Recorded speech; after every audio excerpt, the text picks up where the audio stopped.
Good morning, everyone. Welcome to our live stream on this exciting day. Because there's a partial solar eclipse and the weather is so amazing. You will be easily able to see the solar eclipse if you use the correct gear. Here from the Anton Pannenkoek Institute at the University of Amsterdam, we will watch the solar eclipse with our telescopes. And you will be able to watch it as well in the upper right corner. You can ask your questions in the YouTube chat box and we'll try to answer them. So today I'll first try to explain what are solar eclipses. I'll explain what is so special to today's eclipse. We'll have a tour through our dome with the telescopes with Ollie.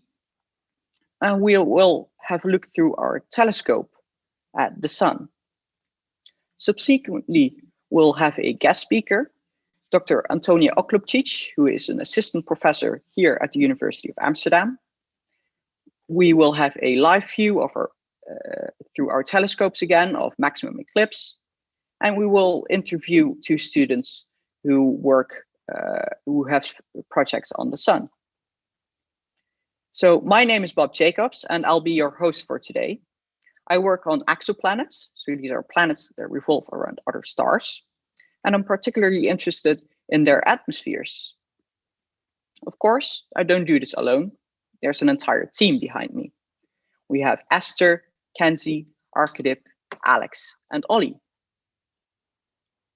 But before we start, I'd like to mention that you should never look into the sun directly without eclipse glasses. Because if you do it without, you could become blind. So don't use any sunglasses or cinema glasses either, because they don't block enough light either, and you will still become blind. In the past 2 weeks, we've been handing out these nice eclipse glasses throughout the city of Amsterdam. And please make a selfie of yourself as you're watching the solar eclipse and put them on your socials. And don't forget to tag us as well. What is a solar eclipse? Well, we have the sun and the Earth revolves around it in a year's time. And around the Earth is the moon that revolves around the Earth in a little less than a month. And as you can see, the moon can come in front of the sun as seen from the Earth. At this point, the moon can block the sun. And if the moon blocks the sun entirely, you have a total solar eclipse. This blocks all the sunlight, except for the light from its corona. Yes, that's a coincidence that it's called corona. The corona is the outer atmosphere of the sun, which usually isn't as bright as the rest of the sun. But if the moon blocks the light from the sun proper, you can see this atmosphere. However, that's unfortunately not what we'll be able to see today. Today, we will have a partial solar eclipse, meaning that the moon will cover only a part of the sun. At the North Pole, however, where the maximum is of this eclipse, they will see an annular eclipse, meaning that the moon, even though the moon is centered on the sun, it won't cover the entire sun. There will be a ring around the moons of the sun still visible. Hence why we call it an annular eclipse. Now you may ask, if the moon revolves around the Earth in a month, why don't we have a solar eclipse each month? Well, that's because the orbit of the moon is inclined with respect to the Earth's orbit by 5 degrees. They also show you this in this figure here, where we have the Earth's orbit and the moon's orbit, which is inclined by 5 degrees with respect to the Earth's orbital plane. And the 2 points where the moon's orbit crosses the Earth's orbit is what we call the nodes. And they are denoted here in pink. These are the only points in the moon's orbit where it can cause a solar eclipse. One of these nodes needs to be aligned with the direction of the sun. And when the moon happens to be there at that point, it creates a solar eclipse. When it's at the other node, it creates a lunar eclipse. So when the moon happens to be in front of the Earth at that node, it will cast a shadow on the Earth. And at that point, the Earth will cast a shadow on the moon, causing a lunar eclipse. So as you can see, there are typically 2 solar eclipses per year and 2 lunar eclipses per year. And this I illustrate in this calendar here. However, not all of these solar eclipses, and so this calendar contains all solar and lunar eclipses that will be visible from the Earth throughout this decade. However, not all of these solar eclipses are visible from the Netherlands, because it's either night here during the eclipse, or the moon isn't directly in front of the sun as seen from our country. Here I mark for you all the eclipses that will be visible in this decade from the Netherlands. Today is the June eclipse of 2021, and you can see that the next one will be in October 2022. Unfortunately, all of these eclipses, solar eclipses that I show here, are partial eclipses from the Netherlands. For the next total eclipse, we will need to wait until 2135, when there will be a total eclipse in the Netherlands, but only in Groningen. If you want to see a total eclipse before that, I recommend you to travel to Spain or Portugal, because in 2026, there will be a total eclipse there. That might be a really good, it might be really good to go there in 2026, because for the next 50 years, Spain and Portugal will be the only countries in Europe to receive a total solar eclipse. What about today's eclipse? What will it be like? Here I show you a map of the Earth as seen from the North Pole. The band that is marked red is where the eclipse will be at its maximum. This is practically above the North Pole. This is where the eclipse will be annular. In the parts of the Earth shaded in blue, this eclipse will be partial, including in the Netherlands. This is what we'll see today. We'll see the solar eclipse at its maximum at 12:23, and it will end at 13:31. And it has actually already started. So you will be able to see a part of the sun being covered by the moon in your upper right corner. At its maximum, the moon will cover about 17% of the sun's surface. Now, how can you observe this solar eclipse? Well, the first way is to use specially designed eclipse glasses, like we've handed out throughout Amsterdam this week. Or you can try to project the sun. One way to do that is with a mirror. Use a flat mirror, for example, a mirror that you use to do your makeup, and cover it with a sheet of paper. Make a small 5mm hole in this sheet of paper, and try to aim the mirror such that it will cast a shadow, that it will cast an image of the sun on a wall about 5 meters from the mirror. Another way to do it is to use a pair of binoculars. Put them on a tripod and aim them at the sun. And you should now have a wall or anything behind it where you, at about 30 centimeters on which you can project this sun. However, do not look through the binoculars when aiming it at the sun, because again, this will make you blind. Another fun way to cast the shadow of the moon, to cast the sun, is to use a colander, vergiet in Dutch. With this, you will project many, many images of the sun on, for example, a sheet of paper. And you will be able to notice that the moon takes a small chunk out of that sun.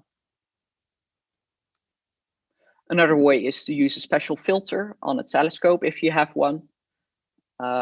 This is what we do, for example, in the upper right corner. Or you can visit us at the Anton Pannekoek Institute in Amsterdam for the next solar eclipse in 2022, in case there's, of course, no corona anymore. And let's have a look if there are any questions. For example, from Jesse. How long is the solar eclipse of today? Well, today's solar eclipse will be about 2 hours long, and you will be able to see its maximum at 12:23. Question from Vincent. Can you see it with a camera or a phone?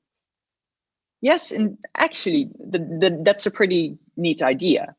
You could use your phone as such, stand with your back towards the sun and use your selfie camera.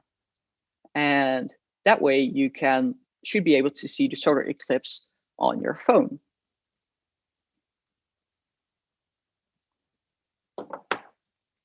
If there aren't any other questions, we will now switch to the domes towards Ollie, who will give a nice tour through the dome.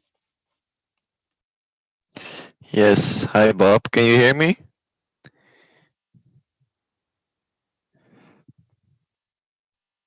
Can you hear me, Bob?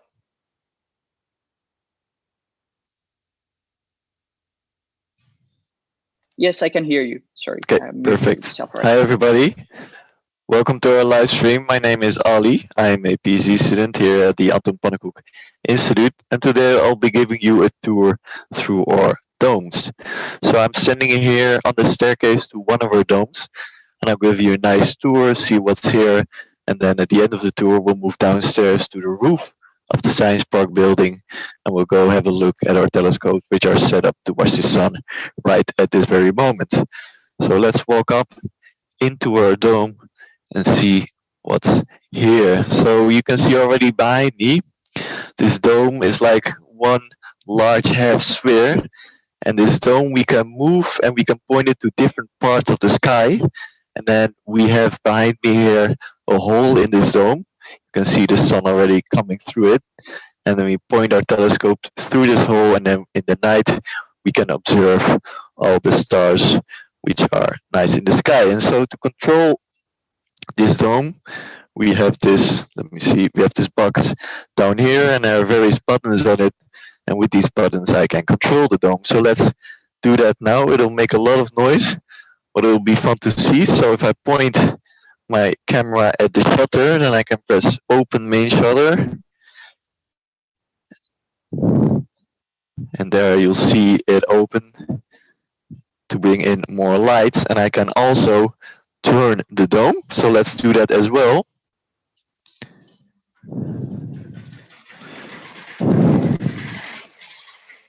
A lot of sound, but this is how we control the dome.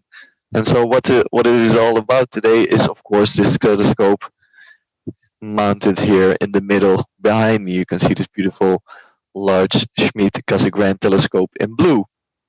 And this is mounted on, let me bring that into picture, this mount here, which is on a long pole, which goes all the way down to make this telescope stable enough that it can actually track the stars throughout the night. We also have this very large counterweight here to make sure everything is stable as well. So what happens? The sun comes in through the hole here, then it hits, let me bring that into picture, then it hits the telescope, the light bounces around a few times, and eventually either it hits an eyepiece and you can look through it with your own eyes, or it hits this camera sensor here, similar camera sensor to what is also in your phone, and then we can make pictures. So what is this telescope used for? Well, it's mostly educational activities. We have first year physics and astronomy students, second year and also third year students, which do their science projects with these domes. And you can actually do quite a lot of varied things. For example, this winter, first year students have tracked an asteroid, made this throughout the sky, and then if you track this asteroid and see how much light comes off of it, you can even make a model for how this asteroid looks like. So it's really quite spectacular how much you can do with these telescopes, even for educational purposes. So dome is really nice. I think now it's time to go downstairs and see how our telescopes are looking down on the roof. So let me not fall off these stairs. We can go down through this door here on the roof. And now I hope my sound will hold up with all the wind, but we'll just have to see, else we'll just look at the telescope. So there are already quite some people on the roof here. Let me show you behind me, all very interested people trying to look at the sun. We have this big object behind me as well, which I will explain at a later time. And now I'll switch my camera. Here we go, and here is the setup I have today. In the background you can see Koen as well. He's also doing a project. And so what you see in your top right corner is being made with this telescope here. It's a blue telescope, and it has a special filter in it, the hydrogen alpha filter, that you can look at the sun and not hurt either your telescope or your camera sensor, which is here. And then this is all connected to not this box, but the laptop which is in the box. And this image you see here, you can also see in the top right corner. And you can already see the eclipse happening, and it's really an amazing sight. So my box almost fell off, but that's no problem, of course. So if we now switch our view to the main view of the solar telescope, we can start explaining a little bit what we're seeing here on screen. So I'll point my camera up to the telescope, and then we start looking at the view of our sun.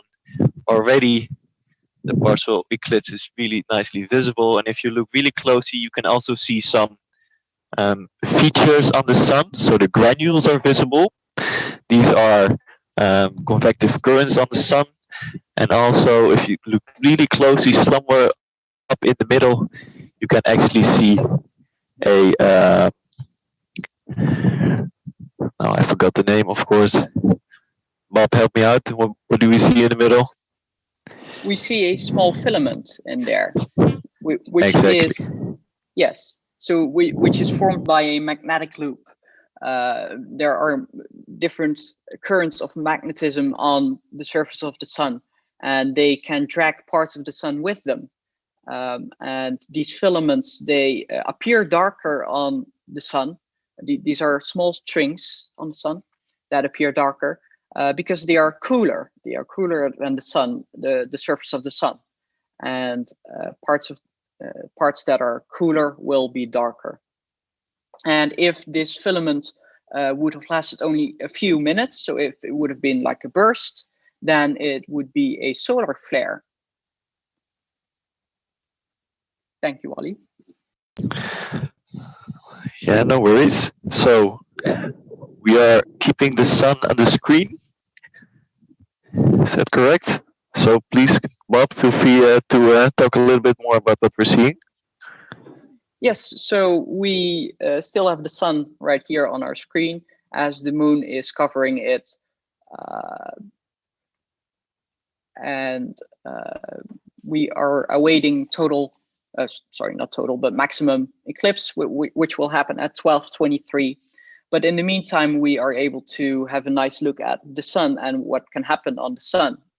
Unfortunately, today it is a bit difficult to see any darker spots on the sun.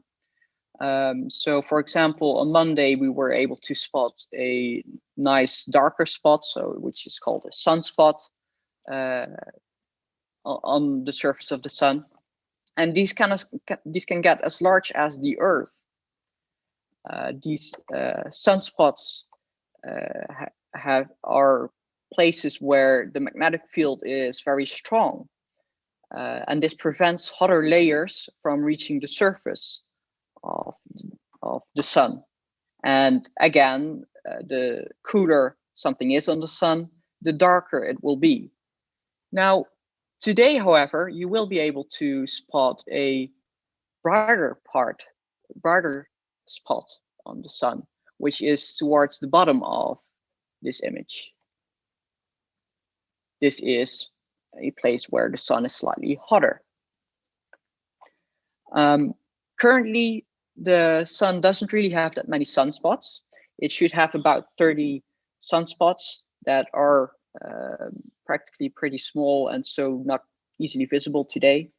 But at its maximum, the sun can have about 260 sunspots.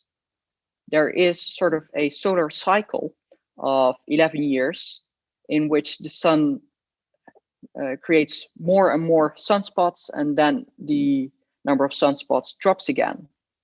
This also coincides with an increased amount of magnetic activity on the sun. So the more sunspots you see, the higher it will be magnetically, but also the more solar flares there will be, and the more aurora there will be on the Earth.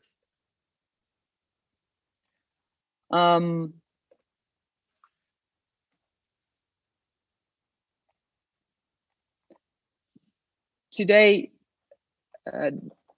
the solar eclipse will be annular at the North Pole instead of a total eclipse.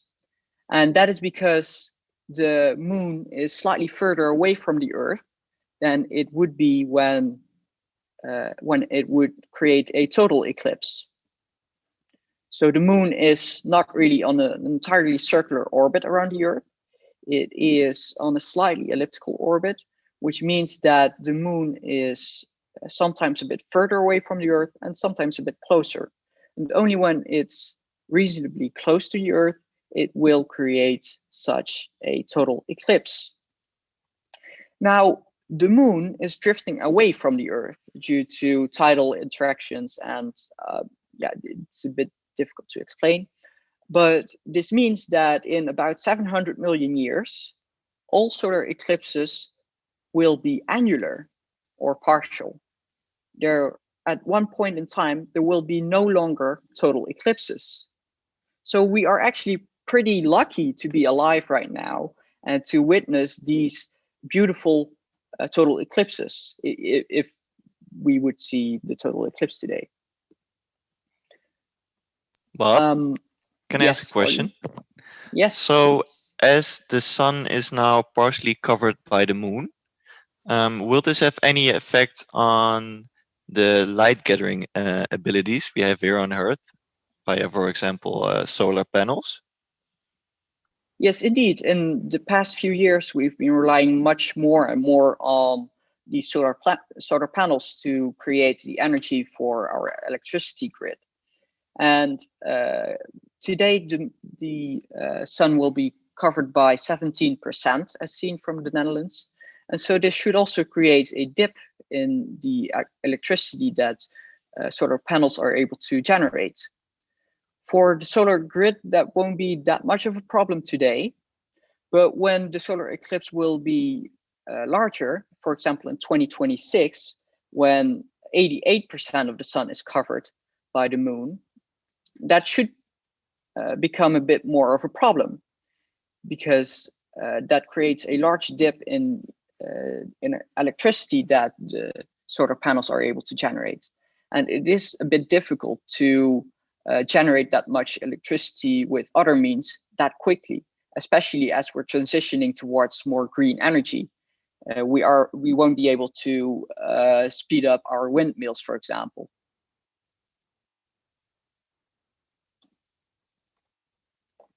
Thank you. Now I'd like to have a look if there are any other questions. There's a question from Dan, who asks, what if you look at the solar eclipse with just your eyes? Well, I recommend you to not do that. Please do not do that, because it will make you blind. You should only look at a solar eclipse without eclipse glasses if it is total, if the moon covers the sun entirely, because at that time, indeed, it will become dark on Earth and you won't be able to see the sun really. But otherwise, please use your eclipse glasses. or any other way to project the sun, because these eclipse classes can cover about 1,000, will let through only about 1,000 of the light that comes from the sun. And so that is practically the only safe way to look at the sun directly.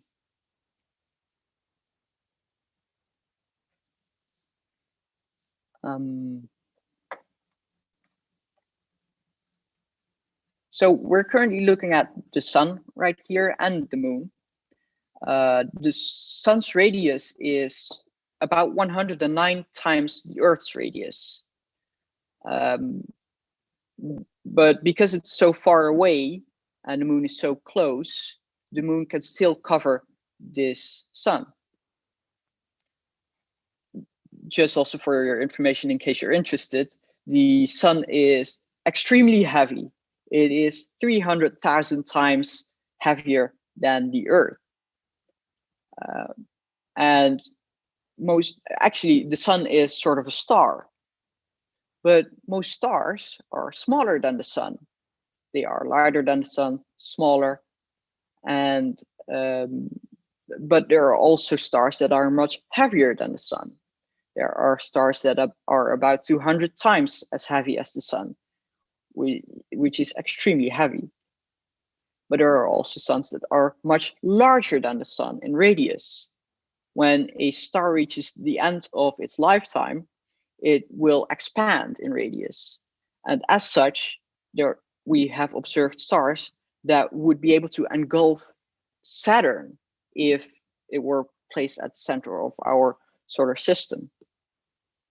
Also, our sun will start to increase in size when it is nearing the end of its lifetime, which is about 4 billion, which is about 5 billion years from now. And at that time, it might be able to engulf the Earth. And so that is probably quite a bit of a limit for us humans here on Earth, as we won't be able to survive the Earth. We won't be able to survive on the Earth as the sun expands in size.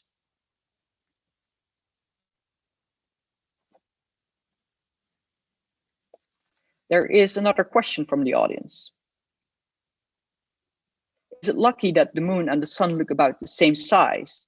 Is it normal in exoplanets as well? Well, for now, we haven't really observed any other exoplanets with any moons around them. It's quite difficult to observe because even observing an Earth around a sun-like star is pretty difficult for us. And to then also be able to observe that moon next to the Earth is quite a challenge. But we hope to be able to do that pretty soon. We hope to be able to see a moon pretty soon.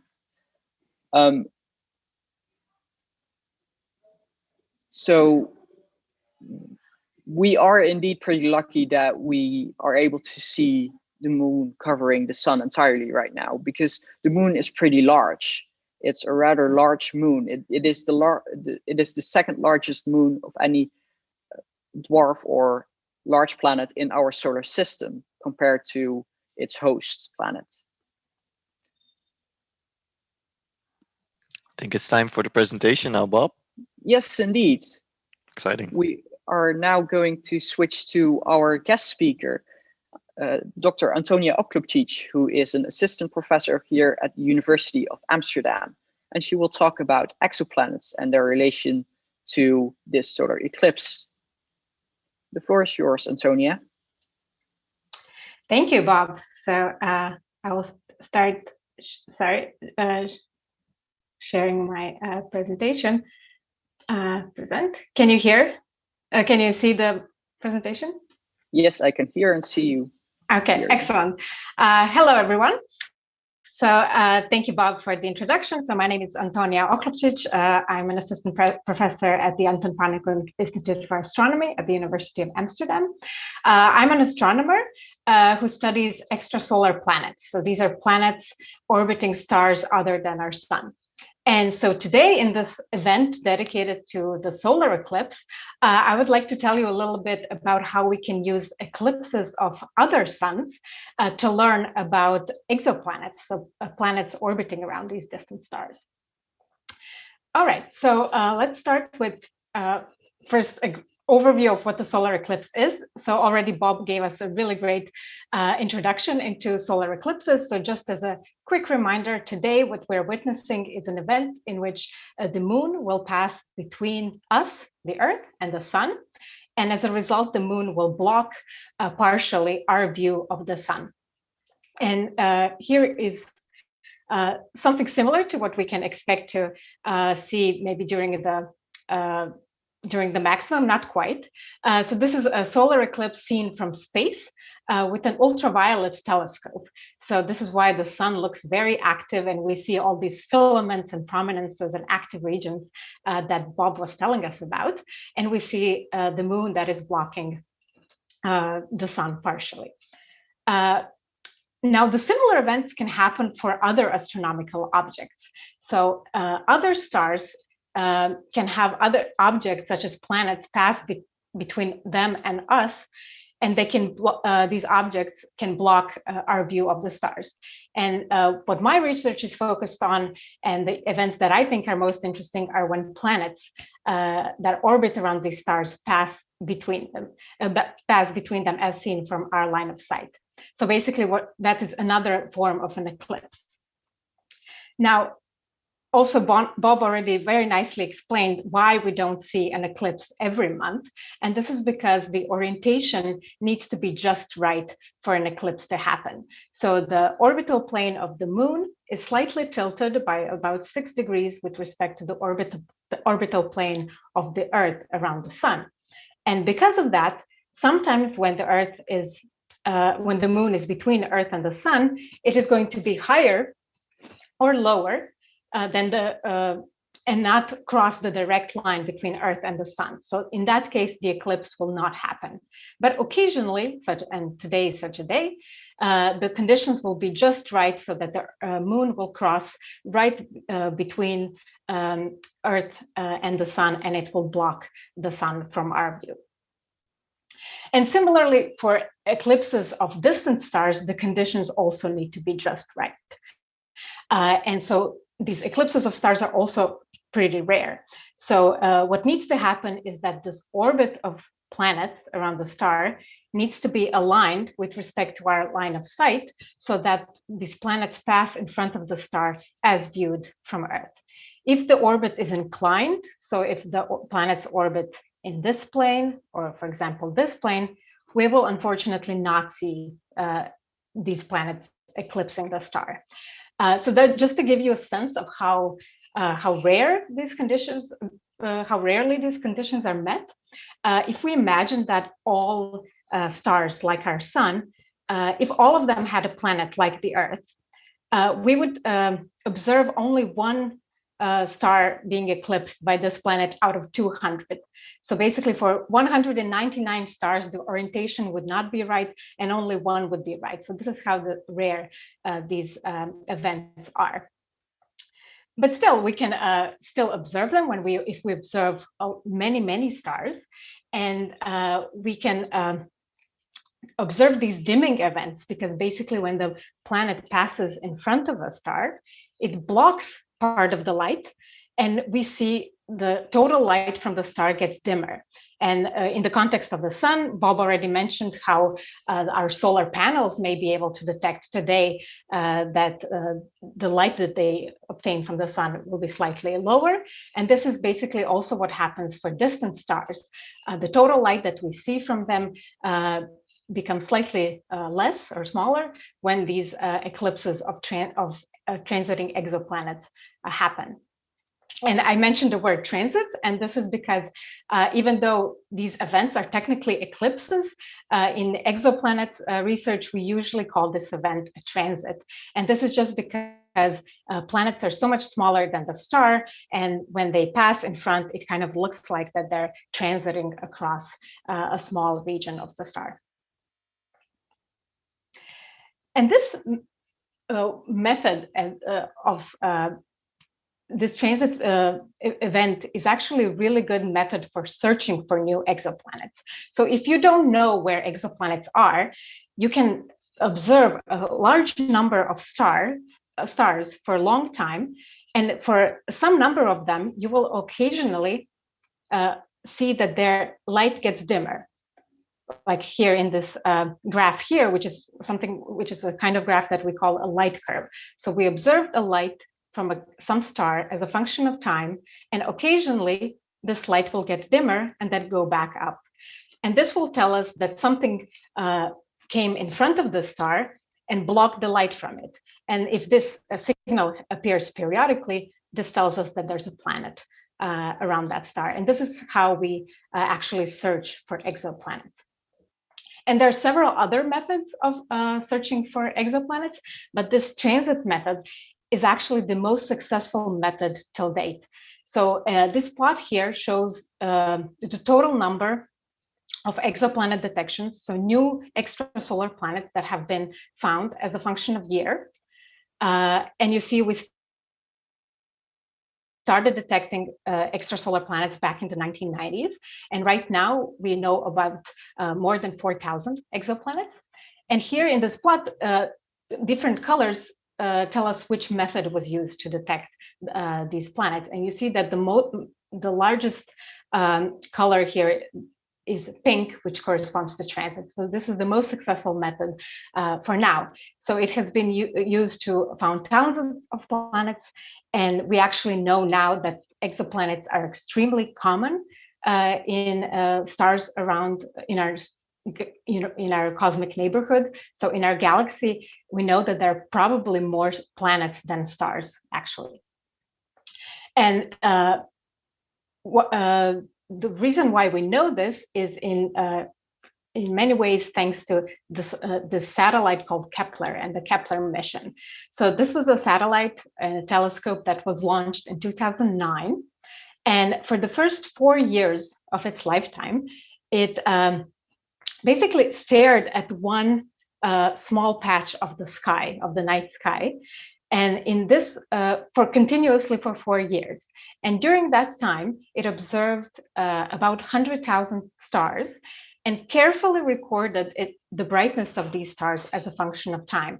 And anytime that some star would get slightly dimmer, and if this signal repeated, this is how we knew that there must be a planet around the star. And then for the next 4 years, the Kepler satellite changed its view and observed a bunch of different other regions on the sky.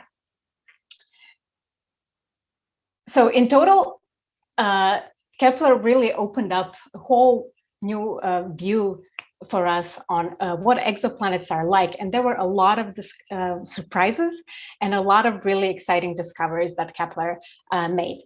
So here on this cartoon, what is shown are planetary systems, some of the planetary systems that Kepler found, drawn to scale. So you can see, and also is shown here the solar system.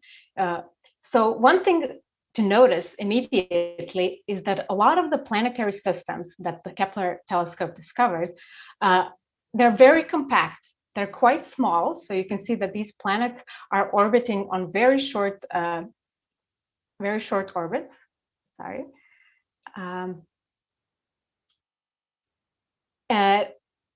So much smaller that compared to, sorry about that, experiencing some technical difficulties here.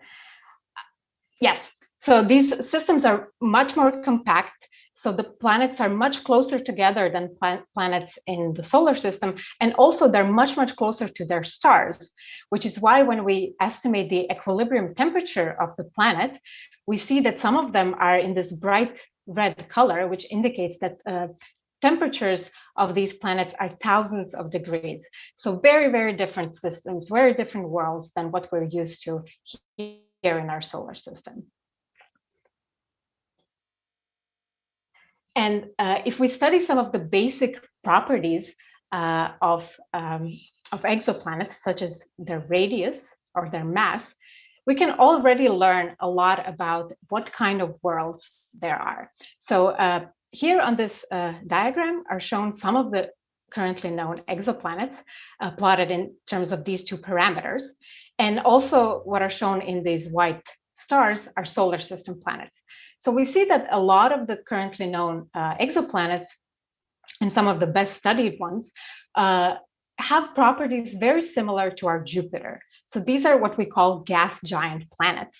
So these are very massive, very big, so big in radius, very big planets that are made mostly of hydrogen and helium. So these are the two lightest elements in nature. So they're which makes them quite large and kind of low density and puffy.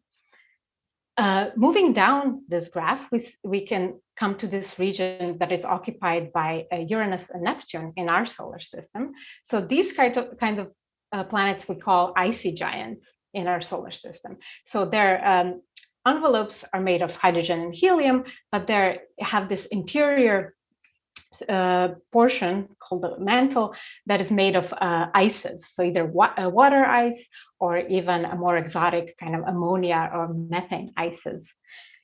And then finally we come to in the solar system to terrestrial planets such as our own planet Earth that are smaller planets both in mass and radius, but in terms of its composition and density tells us that they're made of rock and iron.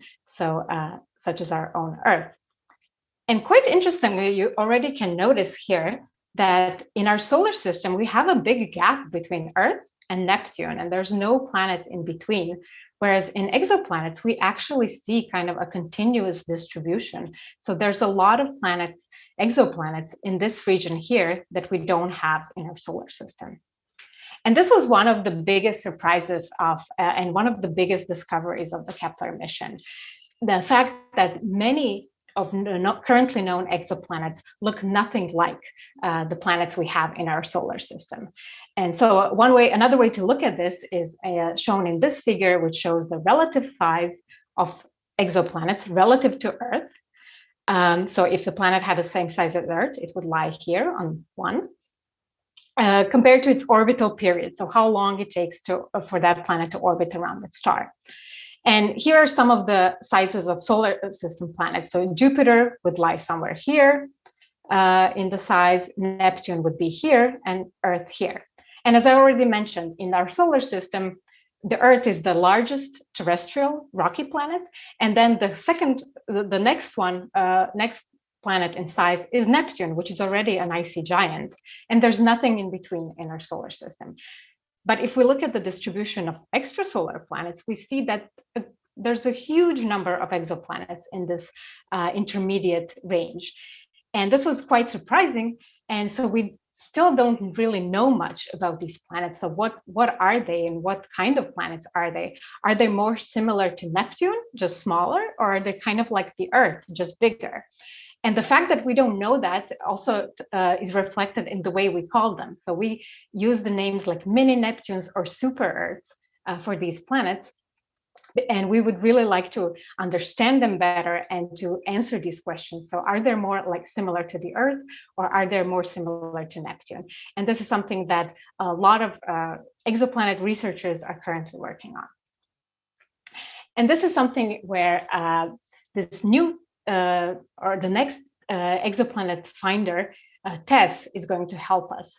So TESS stands for Transiting Exoplanet Survey Satellite. So it's kind of like a successor to Kepler in the sense that it uses the same method, the transit method, to find new exoplanets, but its strategy is quite different.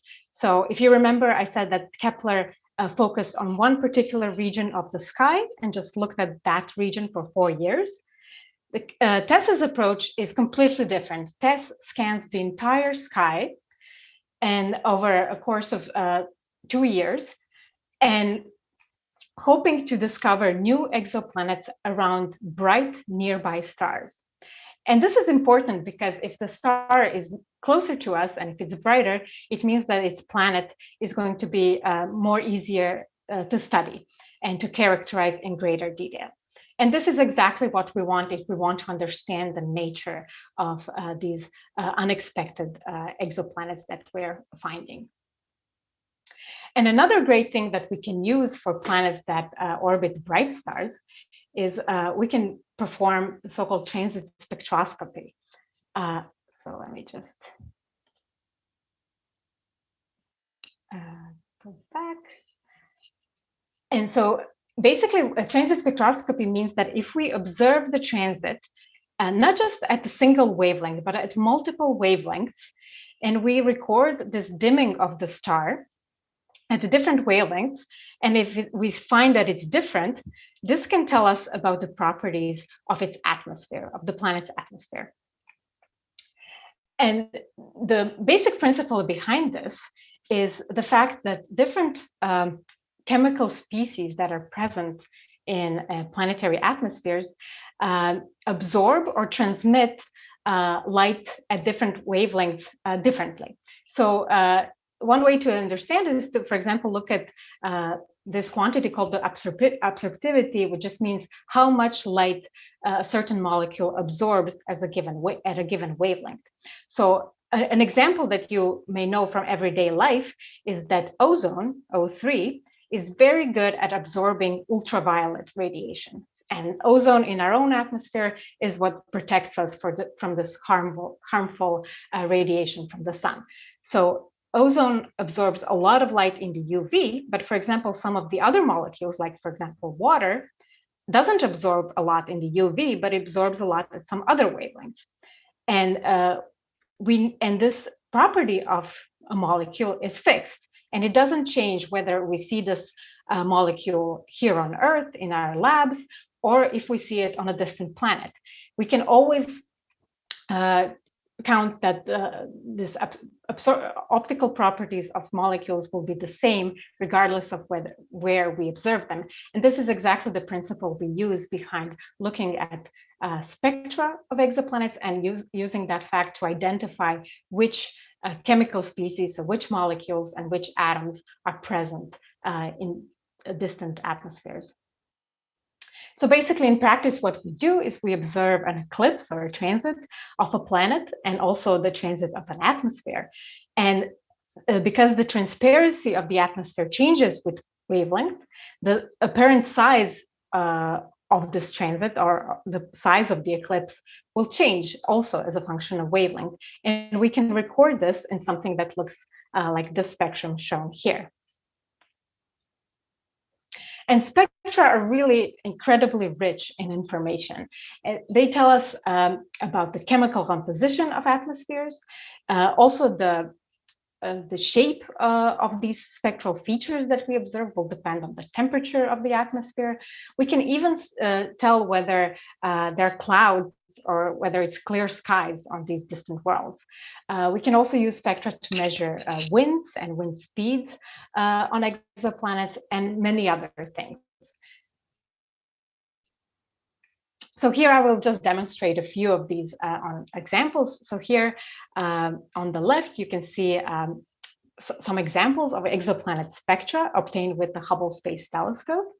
And you can see that some of these wiggles that are observed when we measure transit depth as a function of wavelength, they can be attributed to particular species. So for example, this prominent feature we know corresponds to water, and some of these features here correspond to atoms like sodium and potassium. And by finding these features and linking them to exact species, we identify the presence of these species in those atmospheres. And until today, there have been a number of molecules and atoms, different atoms, detected in exoplanets, and I listed some of them here. So for example, water or water vapor has been found on many exoplanets and a lot of these atomic species as well. Now coming to clouds, we can tell whether an atmosphere is cloudy or whether it's clear by looking at the extent or how prominent these spectral features are. So if we see a really nice big spectral feature like we see here in this example on the top, this tells us that the starlight is passing through a quite thick layer of clear atmosphere, and it can the light can pass on its way from the star all the way to us here on the right corner. However, if the atmosphere is cloudy, then the clouds will block the light in some regions of the atmosphere, and we will only basically see the light that comes from above the clouds, so only from a small portion of the atmosphere. And as a result, these spectral features will be much, much shallower, or as we call muted, or maybe sometimes even completely absent, and we will observe just a flat line with no features at all. And this is because the clouds are blocking our view of these features. Another interesting thing to note about a lot of the currently known exoplanets is they orbit around their stars at much, much closer separations than, for example, planets in our solar system. And a lot of them are what we call tidally locked. And so, for example, the Earth and Moon system, the Moon is tidally locked to Earth, which means that it always shows the same side towards us. So there's always one side of the Moon that we see, and the so-called dark side of the Moon that we never see. And something similar happens for these planets that orbit very close to their host stars. They have one hemisphere that is permanently faces the star, and it's daytime all the time on that side. And there's the opposite side where it's permanently night. So you can imagine in these systems, the weather can be quite extreme, and the temperature differences that we can actually measure from spectra also show quite extreme properties. So, for example, when people try to make a map of an exoplanet in terms of temperature, and you can see that here, this is the side that's permanently oriented towards the star, and then the opposite sides are the dark sides. The temperature differences can be greater than 1,000 degrees, which is quite extreme. And also such extreme temperature differences can create really extreme pressure gradients, which drive extremely strong winds. So astronomers have been able to measure wind speeds in exoplanets, and in some of them, they are as large as 2 kilometers per second, which if you convert it to kilometers per hour, would be something like 7,000 kilometers per hour. And just to give you a sense, the fastest wind gusts ever recorded on Earth are something like 400 kilometers per hour. So this is truly extreme weather that we can observe on these close-in exoplanets. And this is all thanks to spectra that we obtain during transit. But there's a lot more to be learned, and we have some really exciting prospects ahead of us for studying exoplanets in greater detail. So later this year, hopefully in November, a new space telescope will be launched, so the James Webb Space Telescope. So it will have a much larger diameter of its mirror than compared to, for example, the Hubble Space Telescope, which we're using now. And it will also have a much greater wavelength coverage, which means that we will be able to observe spectra and identify many different species that we are currently unable to find right now. So we're really looking forward to James Webb Space Telescope and also the next generation of large ground-based telescopes. So these are telescopes that are here on Earth that can have a much greater mirrors even than the James Webb Telescope. And so in the next decade or the next maybe 5 years, we're expecting that, for example, the so-called extremely large telescope to come online. And just to give you a sense of how transformative and how much of an improvement that will be compared to telescopes that we have today. This image here compares the sizes of telescopes that we have operating right now. So these are ones over here, compared to the three new extremely large telescopes planned for the next decade, which is the 30-meter telescope, the extremely large telescope, and the Giant Magellan telescope. And you can see they're much larger. They're larger than basketball courts. So these will really allow us to get an unprecedented view on exoplanets and their atmospheres. And kind of just, I would like to finish with some of the, just kind of reminding us of why are we doing this and what are the big questions that we're trying to answer with all this research. So we're trying to understand our cosmic origins and some of the questions like how do planets of all sizes or all kinds form and evolve? How common are planets like our own, like planet Earth? And can other planets also support life or maybe even harbor life? And we basically don't know answers to any of these questions right now, but we would really like to. And studying transits of exoplanets will really help us get there. All right, so thank you very much for your attention. Thank you very much, Antonia, for the amazing talk. We have a couple of questions here.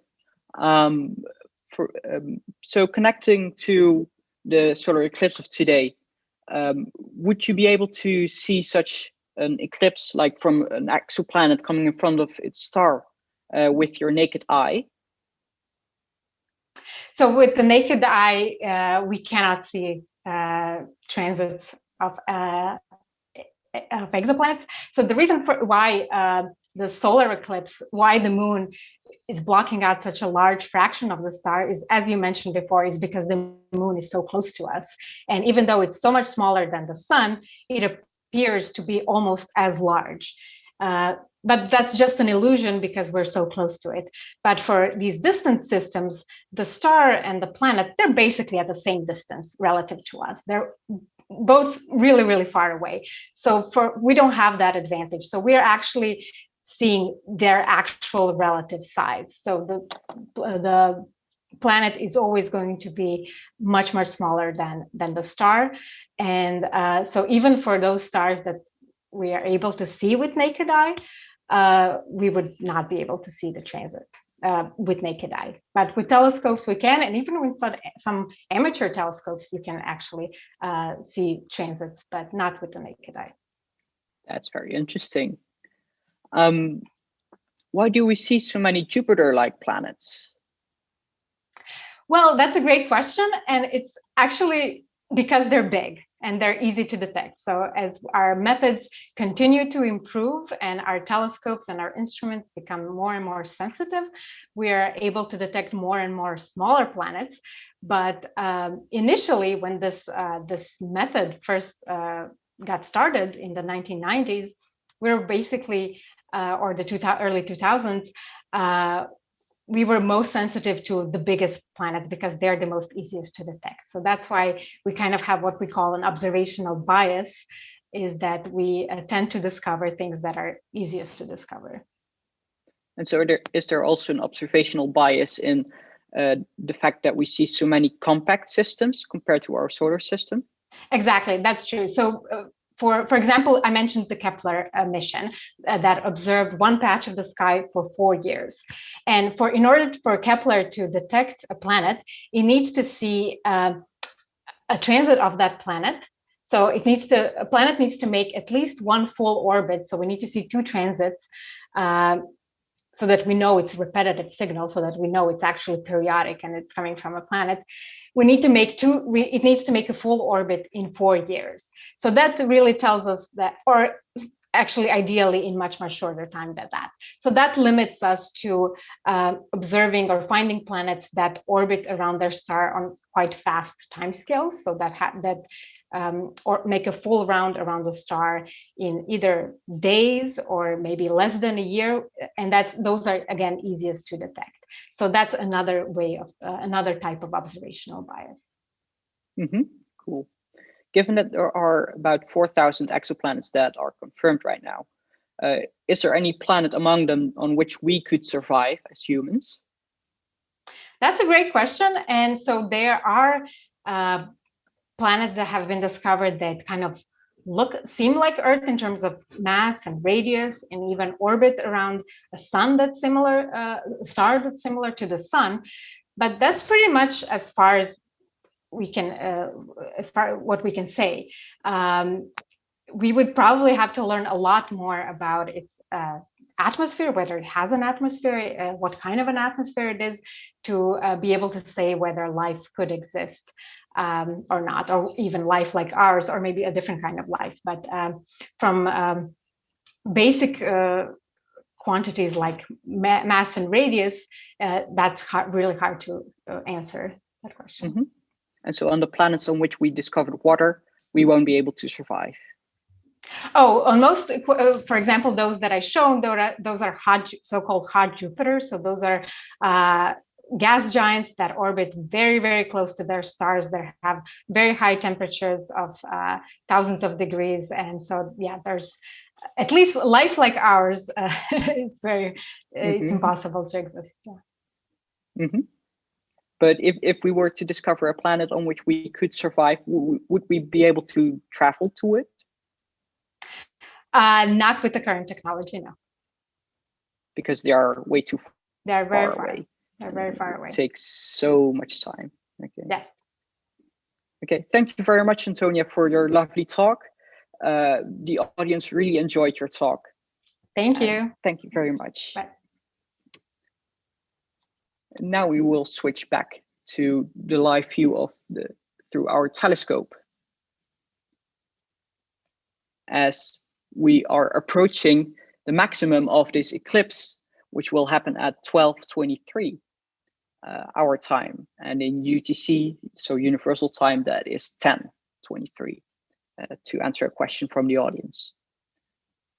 As you can see, the moon has almost covered the 17% that it will cover throughout this eclipse today. It is almost there. So please go outside and have a look at it with your eclipse glasses, or try to project it with, as I told you, a mirror and a sheet of paper, or with a calendar,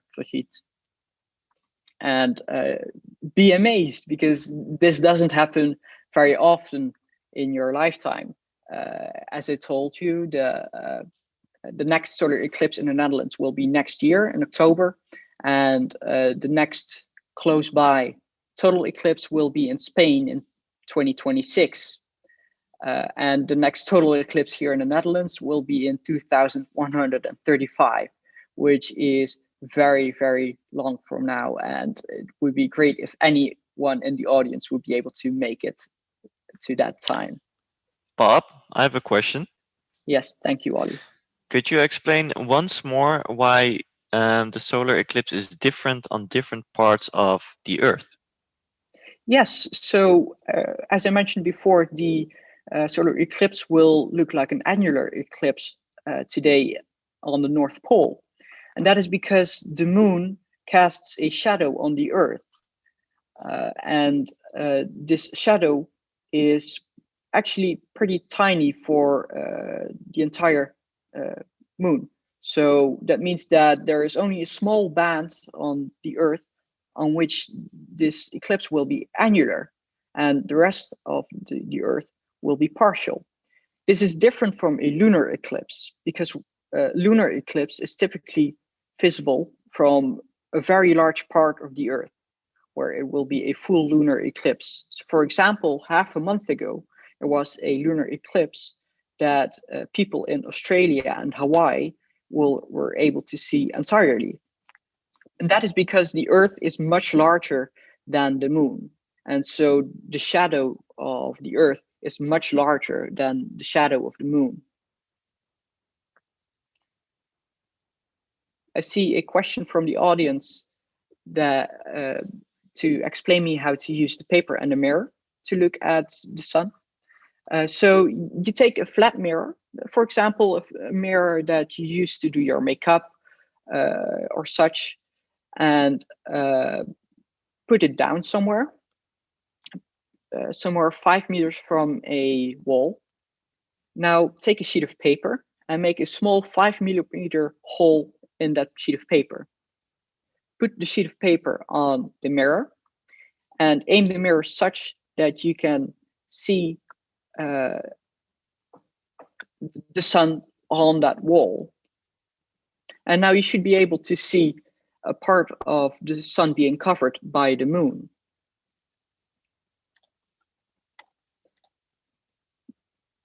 Another way to do it is to use a colander, so vergiet in Dutch, with which you can just point down and cast the shadow, cast an image of the sun on the ground. Should we maybe go outside, Bob? Yes, please go outside, Ollie. There's a big crowd has gathered, from what I can tell, outside. Hope my sound isn't too loud. Put the microphone away a little bit further from my mouth. So let's go outside. Lots of people have gathered. Let me turn around the video. You can see how many people are here outside. Hope my sound is still good. If people watching through their Eclipse glasses and their phone. We have multiple telescopes set up here, and this is the telescope through which we are watching the solar telescope right now.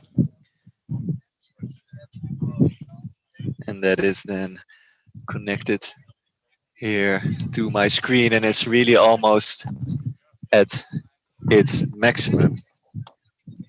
Ollie, So do you have... we're gonna try and have an interview now with Rashid. So I'm gonna put off my headphone and ask Rashid some questions. So hi Rashid, thanks for being a part of this live stream. Could you please explain what you do around here at the API and what this instrument is behind it? Okay, so my name is Rashid, in English or in Dutch?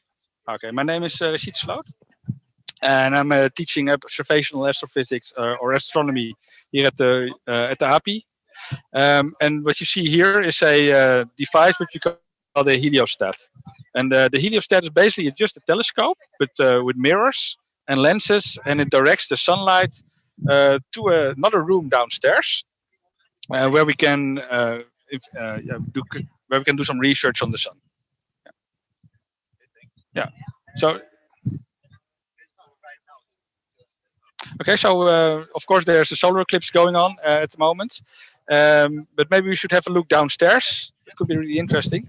So maybe you can show a little bit of on the heliostat. So we have a large mirror, and that when the mirror is tracking the sun, so it catches the sunlight, bounces it to a second mirror, it goes through the lens, and then 50 meters down the building, it will go down with the mirror, and let's have a look at the result. Yeah. Got it?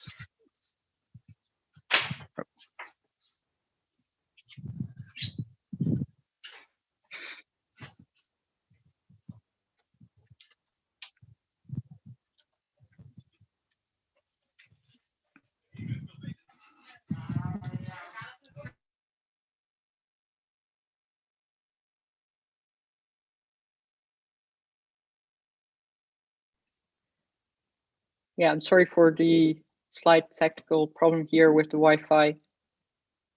The sunlight is bundled, and we can get some of the sunlight here and make a nice projection of the sun. We can clearly see the moon in front of the sun.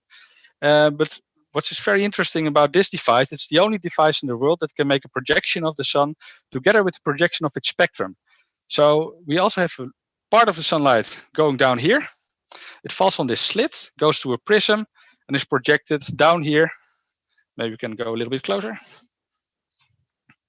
And here we can see the solar spectrum.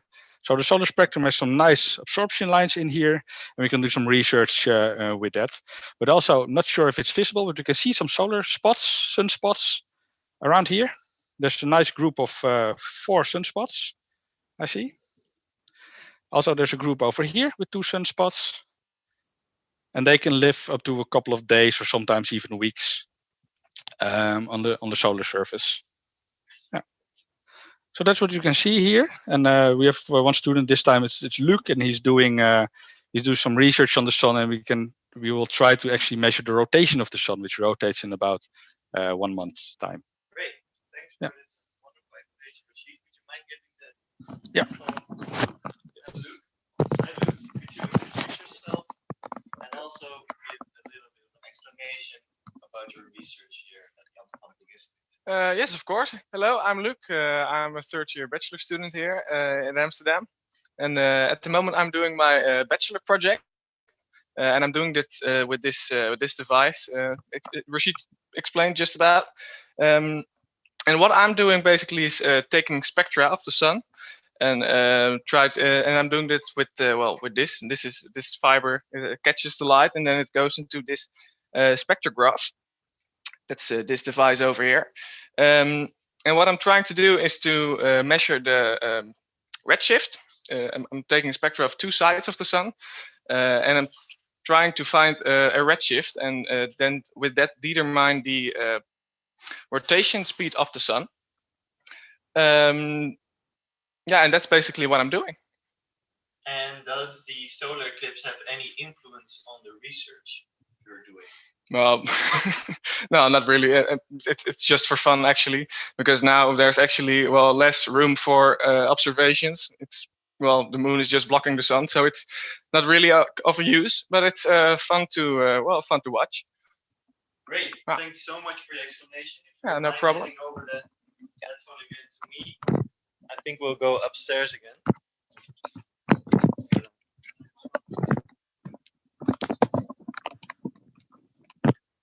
Bob, what did you have in mind? Yes, and so maybe you could try to get a pair of glasses, a pair of solar eclipse glasses, maybe even from someone on the roof, and so that we can also try to see what you can see through those solar eclipse glasses with your with the camera you currently have. I have some in my bag. So let me grab a pair. I can also hand them out on the roof. So really nice that we were able to get an explanation for the heliostat. Also talk to a bachelor student who's doing really nice work here. So now we'll go up again. Now we're approximately at the maximum, right? Yes, we have actually passed the maximum already 3 minutes ago. Yes. Oh, wow. And so Perfect. the moon is currently drifting, not drifting away from the sun, but covering less and less of the sun. And, okay. So let me use my selfie camera and see.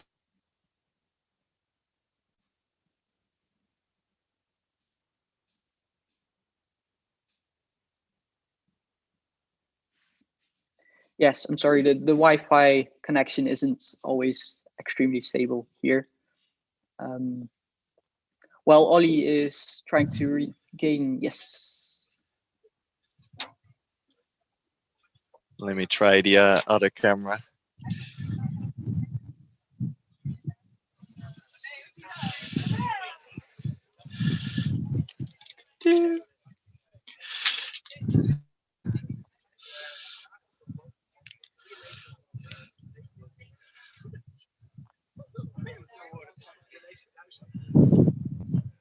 It is Just barely visible, huh?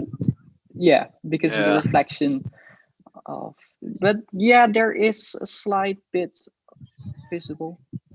But if you were to go outside right now and have looked through your eclipse glasses, you would indeed see a bit of the moon covering the sun and the upper part of the sun, whereas in our video you can see it being covered from the left side of the sun, and that is because of the slight rotation of the telescope.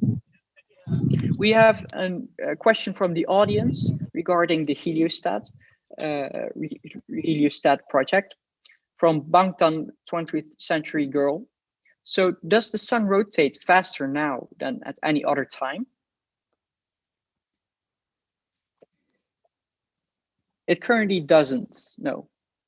The sun doesn't rotate any faster than at any other time. But I think that I, as an exoplanet researcher, would love to add to the projects that we just saw, is that we can actually do something similar for other stars, stars that have exoplanets on them. Alex, could you please switch to so we can do the same research for any exoplanets So we can measure the rotation speed of those stars. And when a planet goes in front of the star, the color of the star slightly changes because of the part of the star that is covering. Because as we just saw, the part of the star that is coming towards us is slightly bluer than the part of the star that recedes from us. And as such, we are actually able to measure whether a planet rotates in the same direction as the star does, or in the opposite direction, which we call retrograde. We have even seen some exoplanets that rotate over the poles of its host star, which makes you wonder, how did that come to be? How did such a planet form? We have a question from Sompi, who asks, has there been researched whether an eclipse has an impact on the Earth, other than just giving us just a nice picture? Because phases of the moon have an impact on life on Earth. I'm curious if the eclipse has that as well. Actually, the solar eclipse doesn't really affect anything physically on the Earth. Apart from that, the moon and the sun are currently at the same position as seen from the Earth, which creates a super high tide. Usually the tides are created by just the moon, but now that the sun is also in the same direction, those tides are extra high. But apart from that, there isn't really anything physically that wouldn't also happen during a new moon. There is, however, something biologically happening, because, for example, plants and birds think that it would become night if there is a full eclipse. Birds don't really notice this partial eclipse because it's just too partial, it's not full enough. But those birds may think it becomes night, and they can go down and maybe go to sleep. And we humans as well, hundreds of years ago, thought that with a total eclipse, God was trying to say something to us. I'll let it to yourself whether God would really do something like that.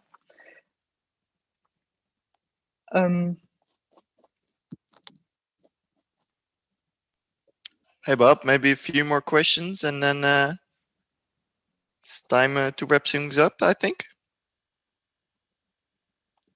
Yes. Let me see if I can find a question as well.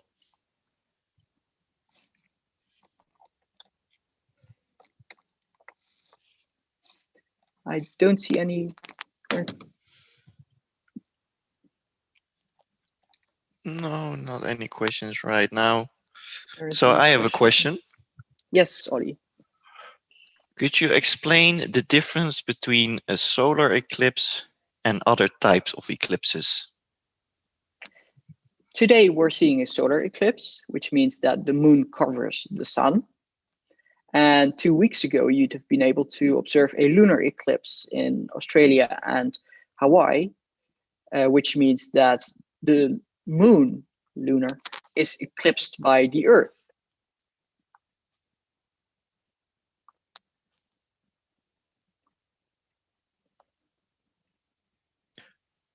Do different types of eclipses have the same frequency of occurring?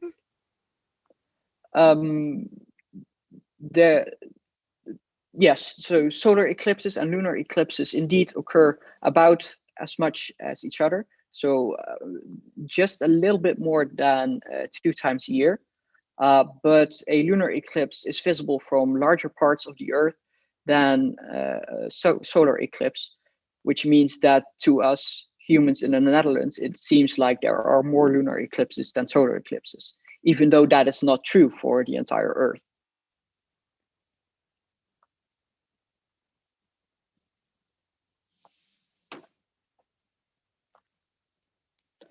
Martin van Buren asks, to what open scientific questions does the eclipse contribute? not entirely something that we do from Earth, but there is an open question regarding the corona of the sun. Remember that when we have a total eclipse, we can see the corona of the sun, which is the outer atmosphere of the sun. Now, this corona happens to be 1 million degrees Celsius, which is extremely hot, it's actually much hotter than we think it would be. And so that is an open question. Why is it so hot? And to study that, a few years ago, NASA launched the Parker probe, which is a satellite that will try to go as near as possible to the sun. So it will approach the sun at 9 times its radius, which is much closer than Mercury is to the sun. And so, among other things, the Parker probe will try to solve this open question regarding the corona. Oh, by the way, corona is Latin for crown, and hence why it's named as such. The open magnetic lines of the sun can carry particles from the corona outwards.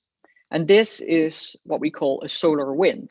And this is also what creates the aurora on Earth. It's these particles that are charged that collide with particles in the atmosphere here on Earth, creating this amazing green, bluish lights that you can see on the North and the South Pole.